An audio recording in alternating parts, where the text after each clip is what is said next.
আসসালামু আলাইকুম। পৃথিবীতে আসলে এক্সপেরিমেন্টের কোনো অভাব নেই। তো আজকে আমি তৈরি করব গোলাপ ফুলের চা।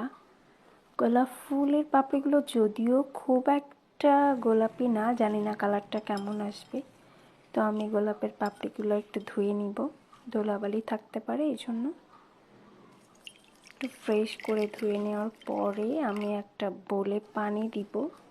পানিটা গরম হওয়ার পরে আমি এই পাতাগুলো পাপড়িগুলো দিয়ে দিব। পাপড়িগুলো দিয়ে দেওয়ার কয়েক মিনিট পরে আমার মনটা একটু খারাপ হয়ে গেল, কারণ কালারটা আসলে ভালো আসে নাই। তারপরে ভাবলাম আচ্ছা শেষ করি, একটু মধু দিব।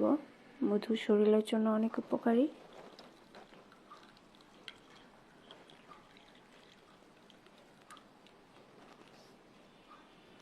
এরপরে কালারটা দেখে চিন্তা করলাম আচ্ছা এর মধ্যে একটু লেবু দিলে কেমন হয়। তারপরে আমি একটু লেবু কেটে নিয়ে এর মধ্যে দিয়ে দিলাম এবং দেখলাম যে না, কালারটা মোটামুটি ভালো এসছে এবার। তো আপনারাও ট্রাই করতে পারেন। Thank you.